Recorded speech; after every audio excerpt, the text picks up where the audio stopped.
मेरी बात सीधे अमित शाह से होती है। उन्होंने कहा था तो मैं एनडीए में आया था, और जिस दिन अमित शाह कह देंगे एनडीए से बाहर निकलने के लिए तो मैं खुद चला जाऊंगा।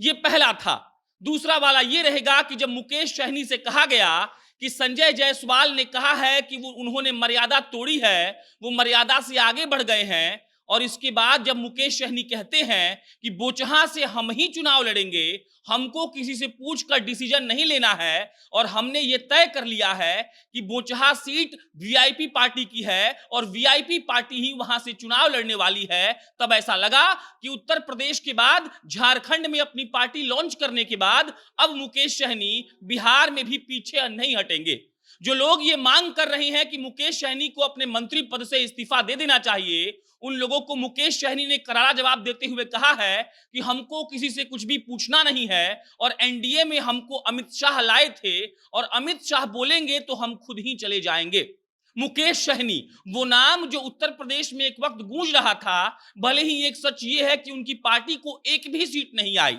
वही नाम 11 मार्च को झारखंड में भी गूंज रहा था, क्योंकि उन्होंने ऑफिशियली अपनी पार्टी वीआईपी पार्टी को झारखंड में लॉन्च कर दिया। और अब जब मुसाफिर पासवान जी के गुजर जाने के बाद बोचहा सीट खाली हुई है, तो एनडीए के सारे नेता, खासकर भाजपा के नेता, ये कह रहे थे कि अगर मुकेश सहनी को थोड़ी भी शर्म और लाज है तो उनको अपना मंत्री पद त्याग देना चाहिए। लेकिन इसके उल्टा मुकेश सहनी ने यह कहा है कि मेरी बात सीधे गृह मंत्री अमित शाह से होती है, उन्होंने मुझे कहा था एनडीए ज्वाइन करने, और अगर वो कुछ कहते हैं तो हम सोचेंगे। मुकेश सहनी यही नहीं रुकते हैं, वो आगे कहते हैं कई नेता आएंगे और कई नेता जाएंगे, हम लोगों को उनके बातों पर ध्यान नहीं देना है। और इसके बाद जब मुकेश सहनी से ये पूछा जाता है कि क्या आप श्योर हैं कि आपकी पार्टी बोचहा से चुनाव लड़ेगी, तब मुकेश सहनी कहते हैं कि आप इंतजार करिए, नॉमिनेशन के दिन आपको बुलाया जाएगा और सीएम खुद इसका ऐलान करेंगे कि वीआईपी पार्टी बोचहा से चुनाव लड़ने जा रही है।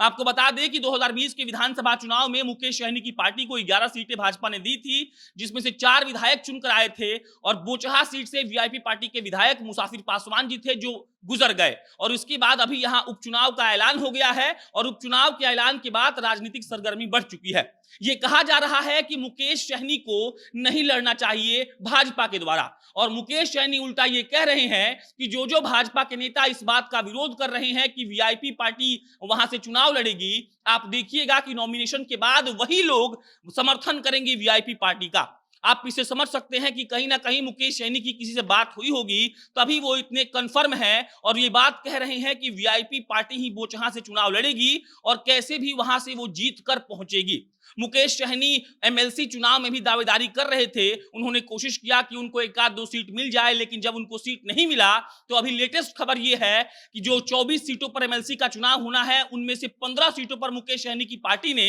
एनडीए के उम्मीदवारों का समर्थन किया है, लेकिन 7 सीटें ऐसी हैं जहां मुकेश सहनी की पार्टी चुनाव लड़ रही है। नाम अगर आपको जानना है तो समस्तीपुर है, सारण है, दरभंगा है, पूर्णिया है, बेगूसराय है, सहरसा है और रोहतास है। यहां से मुकेश सहनी की पार्टी ने अपना उम्मीदवार उतारा है, और मुकेश सहनी ने कल इस बात का ऐलान किया कि अब हम यहां से चुनाव लड़ेंगे और बाकी के 15 सीटों पर हम एनडीए के उम्मीदवारों को समर्थन करेंगे। वहीं दूसरी तरफ लगातार जब से उत्तर प्रदेश के चुनाव का रिजल्ट आया है, तब से इस बात की चर्चा जोरों पर है, और भाजपा के नेता ये कह रहे हैं कि मुकेश सहनी को कैसे भी इस्तीफा दे देना चाहिए। वहीं जो भाजपा के प्रदेश अध्यक्ष है संजय जायसवाल, वो बोले कि मुकेश सहनी ने मर्यादा तोड़ दिया है, तो मुकेश सहनी कहते हैं कि हमको किसी से कुछ पूछकर नहीं करना होता है, और जब भी चुनाव होता है तो चुनाव के वक्त विपक्ष और पक्ष एक दूसरे पर आरोप प्रत्यारोप लगाते हैं। और एक प्रेस कॉन्फ्रेंस में झारखंड में मुकेश सहनी ने यह भी कहा कि जो लोग हम पर टिप्पणी कर रहे हैं, उनको नीतीश कुमार की पार्टी जदयू पर टिप्पणी करनी चाहिए, क्योंकि जदयू ने भी